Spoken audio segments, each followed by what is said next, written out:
Tramp Xomeneyni ogohlantirdi. Endi oqibatlar juda yomon bo'ladi.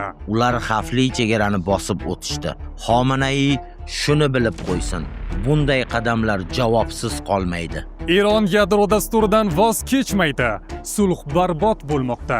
AQSh maxsus vakili Steve Witkoff muzokaralardagi kelishmovchiliklar sabab mintaqani kutilmaganda tark etdi. Xitoy Eronni o'z himoyasiga oldi.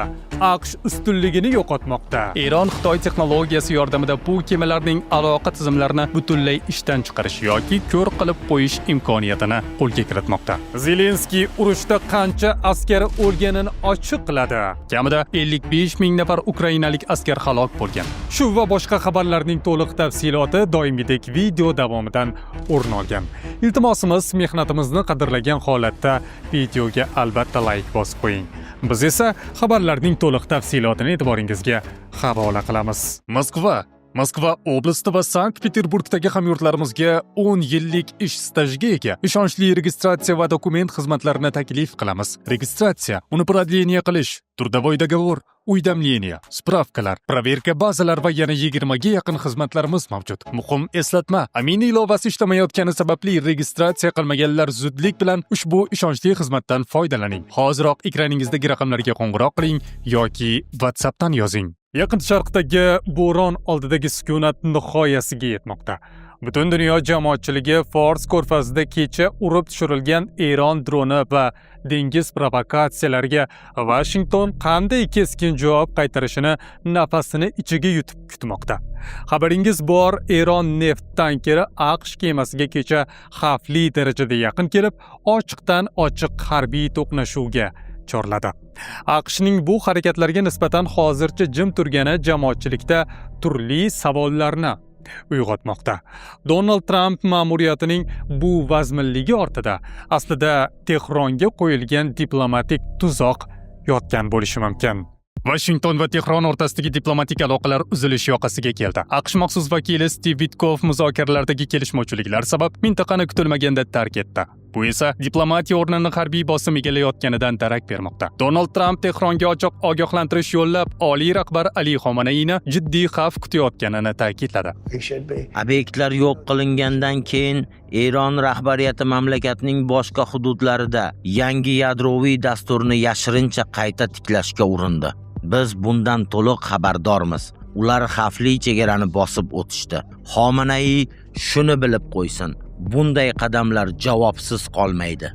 Oqibatlar uning o'zi tasavvur qilgandan ham og'irroq bo'ladi. AQShga ko'ra, Eron so'nggi zarbalardan keyin yadroviy dasturni yashirin yer osti obyektlarda qayta tiklashga urinmoqda. Ayni paytda Eron uranni 60% gacha boyitishga erishgan bo'lib, bu yadro quroli uchun zarur bo'lgan 90% lik ko'rsatkichga juda yaqin ekani Washingtonni keskin choralarga undamoqda. AQSh harbiy havo kuchlari yangi nishonlarni, xususan Fordo va Natanz kabi tog'lar ostiga yashirilgan inshootlarni allaqachon belgilab qo'ygan bo'lib, ularni yo'q qilish uchun 13 tonnalik Jibu 57 bunker yorar bombalarni ishga solishga shay holatda turibdi. Vaziyatning eng hayratlanarli va bir vaqtning o'zida tahlikali tomoni shundaki, AQSh harbiy qiruvchisi o'z obyektlariga xavf solayotgan Eron dronini urib tushirish ortidan dengizda ham ochiq ig'volar kuzatildi. Fors ko'rfazida Eron neft tankeri AQSh tankeriga xavfli darajada yaqin kelib, to'qnashuv holatini yuzaga keltirgan bo'lsa-da, Washington bu harakatga harbiy javob qaytarmay go'yoki ko'z yumdi. Tahlilchilar ushbu vazminlikni bo'ron ortidagi sukunat va strategik tuzoq deb baholamoqda. Ya'ni AQSh Tehronga diplomatik yo'lakni ochiq qoldirayotgandek ko'rinsa-da, aslida Eronning har qanday keyingi xatosi uchun jahon hamjamiyati oldida keng ko'lamli operatsiya boshlashga ma'naviy huquqni qo'lga kiritishni ko'zlamoqda. Ayni daqiqalarda Islom inqilobi muhofizlari korpusi mamlakat bo'ylab eng yuqori darajadagi jangovar shaylikka o'tkazilgan bo'lib, o'zining ballistik raketalarini yashirin yer osti bazalaridan chiqarayotgan bir paytda AQShning USS Abraham Lincoln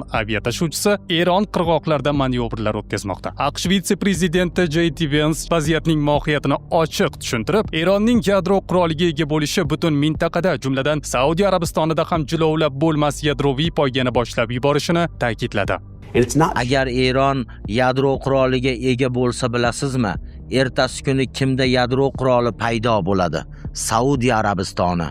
Shundan keyin esa Fors ko'rfazidagi yana boshqa biror davlatda paydo bo'ladi.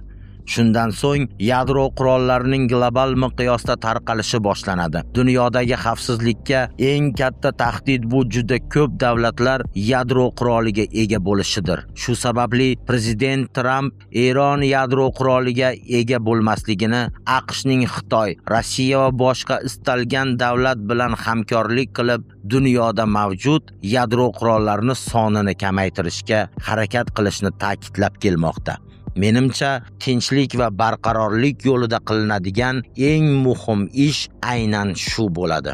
Davlat kotibi Mark Rubio va Milliy xavfsizlik jamoasi Tehronga hammasi yoki hech narsa degan qat'iy talabni qo'ymoqda. Bu shartlar nafaqat yadroviy dasturni to'xtatish, balki ballistik raketalarni butkul yo'q qilish va Hizbulloh hamda Husiylar kabi proksi guruhlarni moliyalashtirishdan voz kechishni o'z ichiga oladi. Eron rejimi uchun bu talablar o'zining mafkuraviy va harbiy tayanchidan voz kechish bilan barobar bo'lsa, rad etish, iqtisodiy inqiroz, ichki namoyishlar portlashi arafasida turgan mamlakat uchun AQShning ulkan harbiy mashinasi bilan to'qnash kelish demakdir. Agar yaqin kunlardagi diplomatik muloqotlar natijasiz yakunlansa, Fors ko'rfazidagi ko'z yumilgan provokatsiyalar o'rnini zamonaviy tarixdagi eng yirik va shafqatsiz harbiy to'qnashuvlar egallashi muqarrar. Ertaga 6 fevral kuni taxminan soat 10:00 da Moskvada bo'lib o'tishi rejalashtirilgan AQSh va Eron o'rtasidagi muzokaralar urush taqdirini hal qiladi.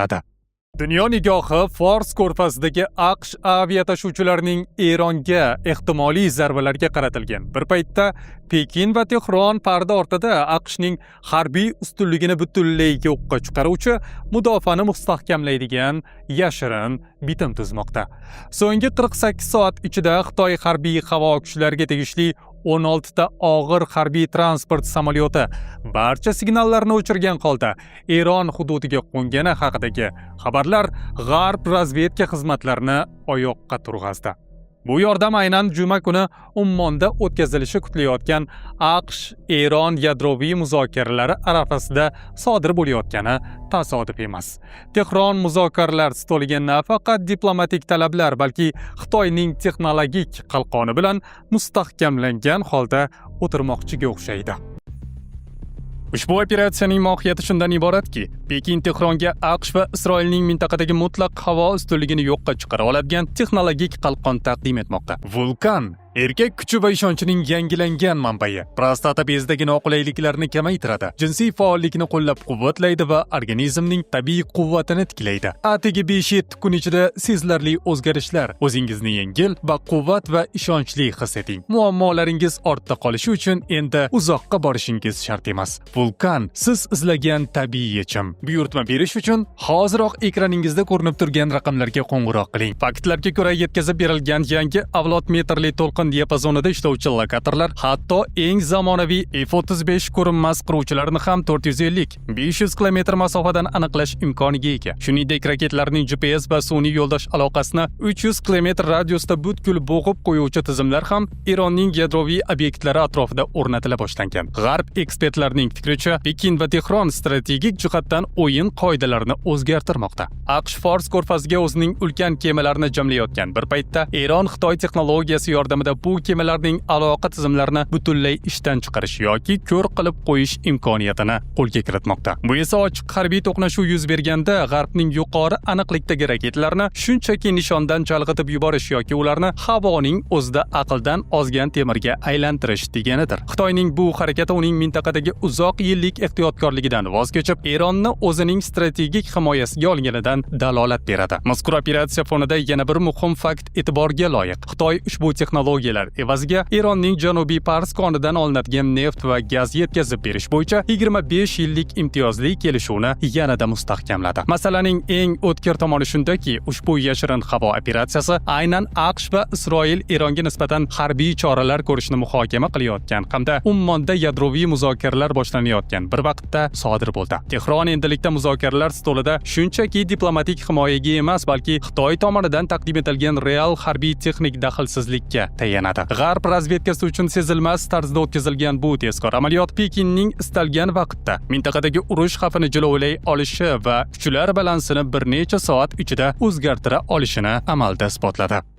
2026-yilning fevral oyi Sharqiy Yevropadagi mojaro uchun yangi hal qiluvchi pallaga aylandi.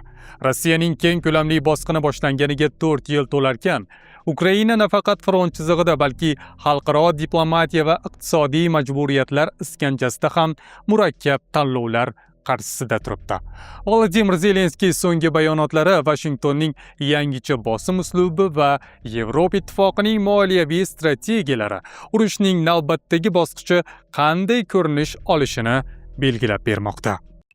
Volodimir Zelenskiyning France 2 telekanaliga bergan intervyusi Ukrainadagi urush haqidagi eng ochiq va og'riqli bayonotlardan biri bo'ldi. Ukraina prezidenti ilk bor rasman jang maydonida halok bo'lgan harbiylar sonini ochiq aytdi. Rossiyaning 2022-yil fevralda boshlangan to'liq bosqinidan beri kamida 55 ming nafar ukrainalik askar halok bo'lgan. Bu faqat tasdiqlangan yo'qotishlar bo'lib, minglab harbiylar hanuz bedarak yo'qolganlar ro'yxatida. Biroq bu raqamlar mustaqil tadqiqot markazlari baholari bilan keskin farq qiladi. AQShdagi strategik va xalqaro tadqiqotlar markazi halok bo'lgan ukrainalik harbiylar soni 100 mingdan 140 minggacha yetgan bo'lishi mumkinligini taxmin qilmoqda. Bu tafovut urush sharoitida real yo'qotishlarni hisoblash qanchalik murakkab ekanini, shuningdek, siyosiy va ijtimoiy omillar bu ma'lumotlarning ochiqlanishiga ta'sir qilayotganini ko'rsatadi. Zelenskiy Rossiyaning hozirgi strategiyasini ochiq bosim siyosati deb atadi. Uning aytishicha, Moskva qish faslida energetika infratuzilmasini atayin nishonga olib, tinch aholini azoblash orqali Ukraina majburiy murosaga rozi qilishni ko'zlamoqda.